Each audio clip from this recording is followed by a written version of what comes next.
I'm Angie Moon, author of Crime of the Century, Classic Rock, and True Crime. This is my very first ever book, but I have been writing for almost a decade now. So this is my journey and this is my book. So little Who reference there, The Amazing Journey from Tommy. And yes, the Who are going to be mentioned in this book. So hello, I'm Angie Moon. I'm a writer and classic rock historian originally from the Chicago area. For almost a decade I lived in Ireland, and that's where I met my husband Owen, who's filming right now. I have been writing about classic rock since 2015, but I've been involved in the classic rock fandom since 2011 when I started a Tumblr page called Meanwhile in the 60s. I think only Owen knows that page. In 2015 I started my writing journey with the diversity of classic rock. And I started as a school project back when I was living in Ireland. I was on study abroad, and I took a class called Intro to Social Media. And they asked me to start a blog about anything I could think of. And I thought of it and I said, this is it. This is my chance to write the classic rock blog that I've always wanted to write. And the diversity of classic rock was born, and it's still around to this day. Over the years, I've interviewed a lot of different musicians, and I've covered a variety of topics related to classic rock. So originally when I started the blog, I wanted to talk about the diversity of the musicians themselves. So musicians of different ethnicities. And we'll get into that. So the idea for the blog was born when I was in DJ in university, like I said. I had my own radio show called Crazy on Classic Rock, and that title came from a rock and roll song called Crazy on You by Heart, which were one of the big, early on female-fronted hard rock bands. I was told one day that the music I was playing on the radio was too white, straight, and male, but I knew for a fact that classic rock is more than just that. So I decided to compile all the information that I could. So I wrote down lists of black musicians in rock and roll, Asian musicians in rock and roll, Hispanic musicians in rock and roll, Native American musicians in rock and roll, mixed race musicians in rock and roll, bisexual, gay, transgender musicians in rock and roll. And I collected that information and put it together in this blog right here. And this is what my homepage looks like. I actually designed the graphics there too. I do pretty much everything on my blog. But basically, it took me about a year to make the blog a reality, and it's still going strong to this day.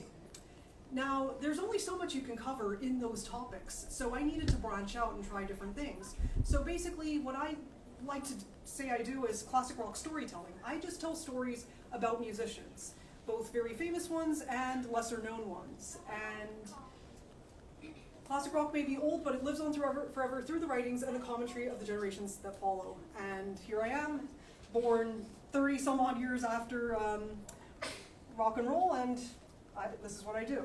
So why am I writing about classic rock and true crime? So I get into this in the intro of the book, but basically, believe it or not, I've been into true crime longer than I've been into classic rock. So starting when I was about 8 years old, my dad and I would watch true crime documentaries every weekend. So imagine this, it's a Friday night, early 2000s, what was I doing?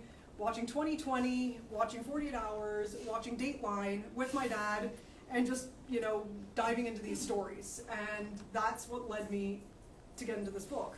It's interesting because I know the stereotype is that true crime is very much a female, genre, that mostly the fans are women, but no, it was actually my dad who got me into it, and that's because he was a former police officer. So years later, when I was 14 years old, fast forward a bit, this is the late 2000s we're getting into here, and I got into classic rock thanks to the Austin Powers movies. And funnily enough, that's the movies that made me want to move to England. So I'm here now. The first time I heard about these two topics colliding was actually on the radio. So we come back to my radio background, and I was studying at the University of Limerick, and I was on the radio station ULFM. And I had a very close friend in my journalism class named Killian. And he suggested, and then we were just, he suggested, hey, come and join my radio show. And I just sat there, and then he decided to play, no context, just a song. It's a nice little folk song from the 60s. And he asked me, what did you think about it? And it turns out that song was by none other than Charles Manson, which is the biggest section of my book. I swear half the first section of the book is Charles Manson and Manson family stuff. So if that's something that interests you, you'll need to get this book. It's really something. And years later, I got obsessed with a band called the Kinks. And I found out that they didn't have just one true crime connection, but two of them. So their very first one is John Wayne Gacy. And that happened in 1965 when they were touring the United States. And yes, it was that infamous tour where they got banned from America. They're the only band to ever be banned from touring the US. How crazy is that? And that tour could have gone even worse had they spent the night at John Wayne Gacy's house. So yeah, you can read that story in the book. That was the first chapter I ever wrote, and that was chapter 2 of the book. But I knew there had to be more stories related to true crime and rock and roll. You know, I saw a lot of similarities between the Kinks and the Beach Boys. There's a bunch of crazy ones between Ray Davis and Brian Wilson. Like, they both have the same middle name. They almost have the exact same birthday. They're both in sibling groups.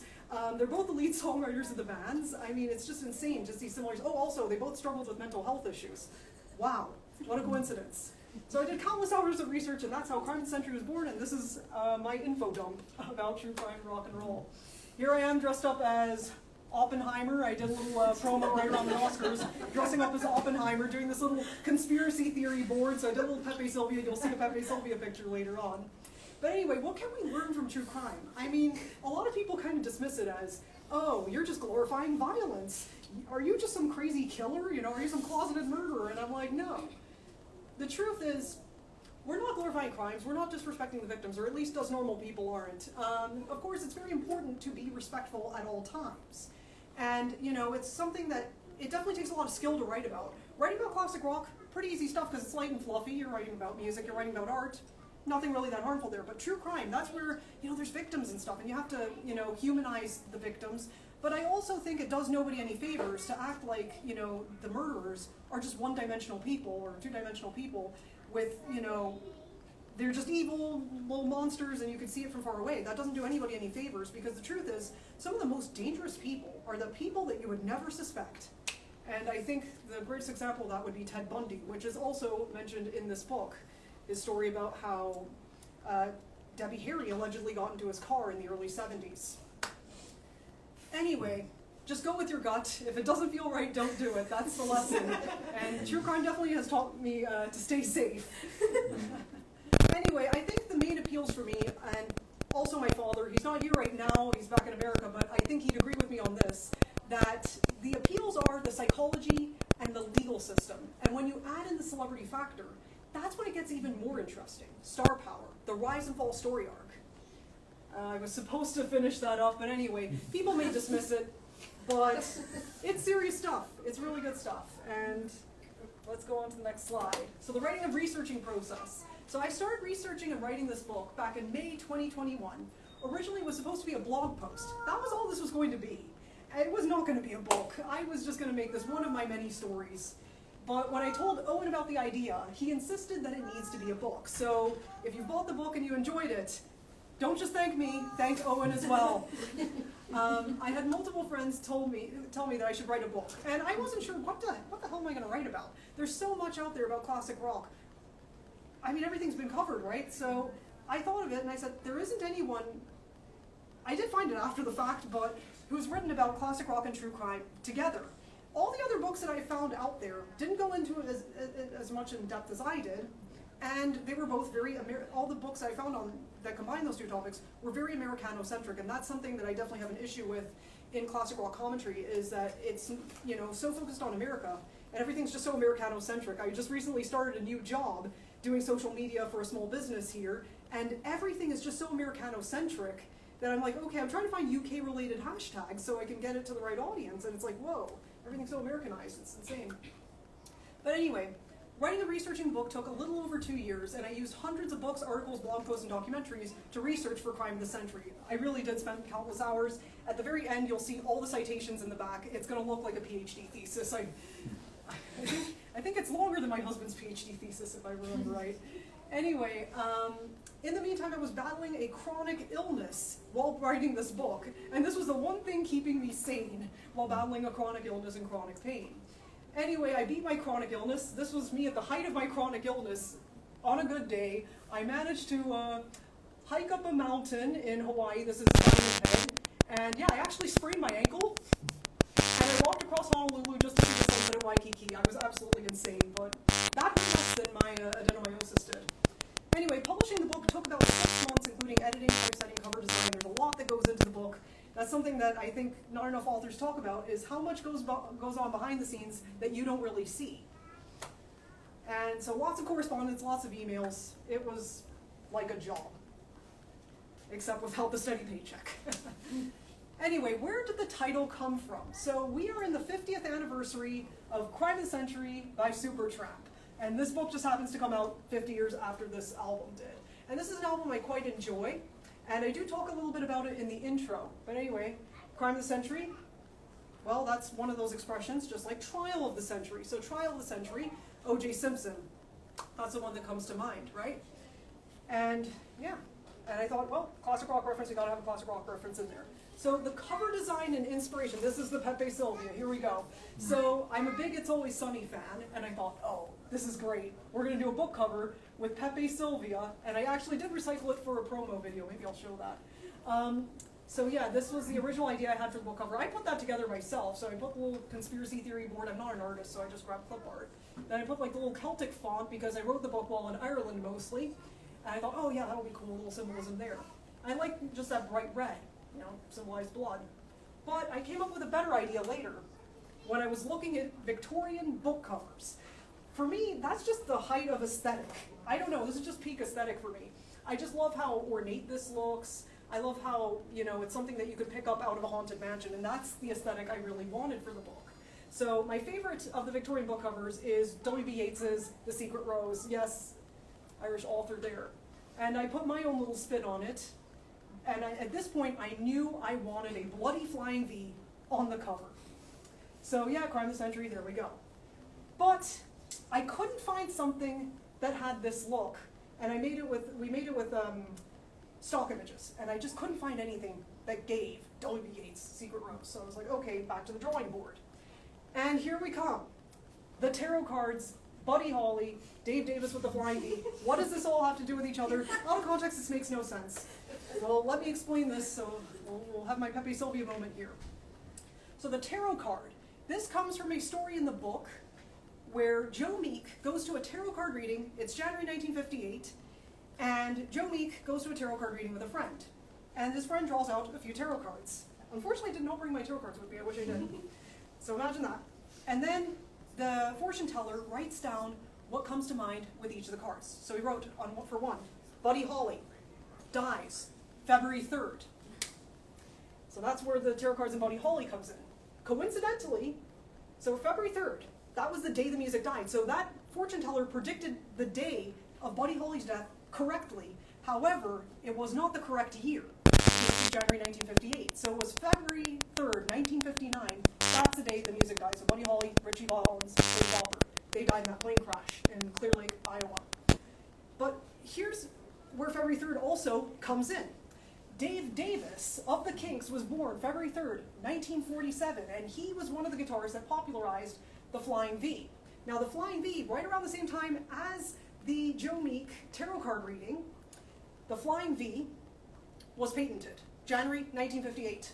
So all of this, like, there's so much numerology in this, and I really want people to appreciate it, and I think, I'm just so glad that people have come to this talk so they can really appreciate the lore in the cover, because there's lore inside, there's lore outside, it's everywhere.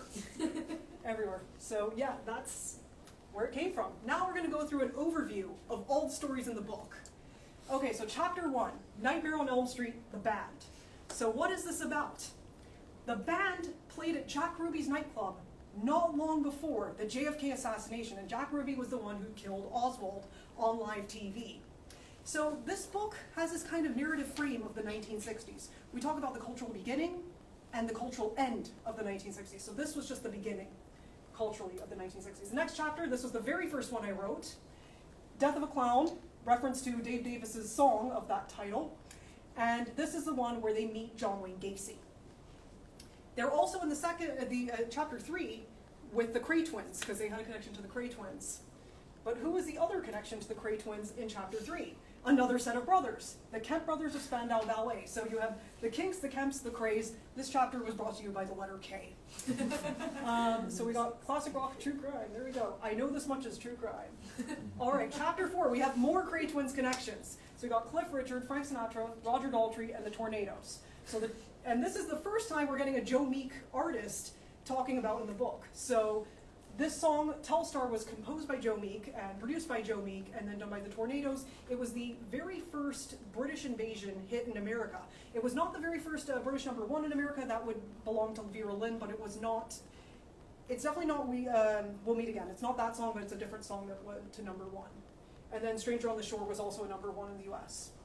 But yeah, those are other Kray Twins connections. Chapter 5 is the very first of the Manson chapters, and that's the Beach Boys, the most famous connection of all. Dennis Wilson meeting Charles Manson. And Cease to Exist is a reference to that Charles Manson song that he wrote, and then it changed to Never Learn Not to Love.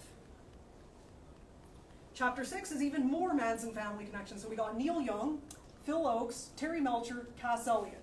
Where do all these people come in? So Neil Young did meet Charles Manson. Terry Melcher was somebody that Charles Manson wanted to impress, but turned him down, and then he killed people who happened to be living in Terry Melcher's house, and those people he killed were, Sharon Tate, and then all the other people there. Phil Oakes was basically a more political version of Bob Dylan, and he had this fascination with the Manson family, and he even visited Charles Manson in prison. Cass Elliot was supposed to go to the trial, but that didn't end up happening, but she was somebody who would throw a lot of parties. Charles Manson may or may not have been at one of those parties. Chapter 7. Now we take a little bit of a break from the Mansons to talk about the cultural end of the 60s, Altamont, the anti-Woodstock. So during the Rolling Stones set, there was a young man named Meredith Hunter who was killed right there. And, his family didn't get justice. And there's a lot of false narratives about him being a very violent, dangerous criminal, and it was really just a lot of racism in that representation. Now we go back to the Manson family with some of his other associates, like Bobby Beausoleil, also known as Cupid, hence the title. So he had connections he met Frank Zappa. He was going to play in his band, but Frank Zappa didn't find him to be good enough. Arthur Lee, he tried to be in love, but didn't. And then Bobby Beausoleil did compose some music for a Kenneth Anger film. So there you go, Trouble Every Day, reference to Frank Zappa's song. Ex-offender, so this is Debbie Harry, Ted Bundy. Before she was in Blondie, she allegedly got into Ted Bundy's car. And basically she was going to go to a party. She was on one side of New York City, and she had to get to the other side of Manhattan. And then, there were no taxis that would pick her up because she was staying in a sketchy area. So she had to walk, but she was walking these big platform shoes. That was just the style of the day. And then she got tired, and then some car pulled up by her, and then she got in the car, and she was going to go to this party to see the New York Dolls, but then what happened was the car ride was going wrong. She somehow escaped from the car, and she believed it was Ted Bundy that was driving the car, because it was just a stripped-down car. It was insane. Chapters 10 and 11, we have 2 chapters on Led Zeppelin. So we talk about John Bindon, and we talk about Squeaky Fromme. So Squeaky Fromme, another Manson family associate. She tried to stalk Jimmy Page and, get a message to him. That she didn't end up meeting him, but it's worth saying. It's also another presidential assassination attempt story. So there's another presidential assassination attempt story that we'll talk about next. So she was the one who tried to kill President Ford in California, in Sacramento. Chapter 11 talks about John Bindon. So that one's a truly British story. John Bindon was this gangster turned actor, and then, he never really got out of that bad crowd, and then, even though he was acquitted of murder, his career was just over after that. So, one of those celebrity trials that fascinates me. And then, finally, we get to the last chapter of Section 1, DEVO, and they adapted one of John Hinckley's poems into a song, and that poem was called I Desire. He wrote it for Jodie Foster. And they decided, let's go do something that will get a lot of people's attention. We're going to go adapt one of John Hinckley's poems into a song, and that's what they did. And John Hinckley got into a beef with DEVO on Twitter about royalties. Unfortunately, because the song wasn't a hit, he did not get any royalties, really. Next, we have a rapid fire chapters, 13 through 20, musicians who killed people. So here we go, rapid fire. Spade Cooley, country musician who killed his wife. Little Willie John, kind of an R&B musician in the style of James Brown from the late 50s. He allegedly might have killed someone at a party. and he was charged with manslaughter. And then he was supposed to get out, but then he died in prison. Joe Meek was basically the British Phil Spector, for better or worse. There's Phil Spector behind him, and there's some crazy, crazy coincidences between the two. Let's get into it. So February 3rd, remember that date. February 3rd is the day that Joe Meek killed his landlady, then turned the gun on himself. And he believed he had this connection with Buddy Holly, and you'll read about it in the book. February 3rd is also the day that Phil Spector murdered Lana Clarkson. However, that happened in 2003. There's Sid Vicious, accused of killing Nancy Spungen. Marcus Malone of Santana, who killed someone months before Woodstock happened, so he didn't make it to Woodstock. That's Rick Stevens of Tower of Power. He got really into drugs, and then, a drug deal went wrong, and then he killed these drug dealers. And then that's Jim Gordon, the session drummer, who killed his mother and went completely insane. He was always completely insane, though. Then we have our last two. I didn't feel like these fit in exactly with the previous ones, because these two were car accidents. So we have Keith Moon of The Who, who ran over his bodyguard when he went to a pub opening, and he just wanted to get out because wasn't a good crowd there. And his bodyguard tried to get out and just get people to get away from the car because they were swarming around like bees. And he ran over his bodyguard by accident. Les McEwen was constantly on tour. He was in the Bay City Rollers, and during the 70s, he was barely at home. He was just always on the road, and this was just a rare occasion that he was back home in Edinburgh, and he wanted to go to the airport. He was in a bit of a hurry, and he was just driving his Mustang just carelessly, and then he ran over an old lady who tried to cross the street. Both of these musicians ended up, struggling with drug problems, and these accidents, changed the whole course of their lives. Keith Moon, unfortunately, did not live very long after that, while Les McEwen, on the other hand, did live a bit longer. He died just a couple years ago. So that's the book. And there's my cat, Bowie. That's her, and there's the copies of my book. And here's where to buy your copy of Crime of the Century. So I have little payment links. I have books here for sale that I can sign. And yeah, that's my book. That is Crime of the Century. Thank you. Yeah. Okay, we should probably stop. Do you want me to stop here? Yeah. Okay.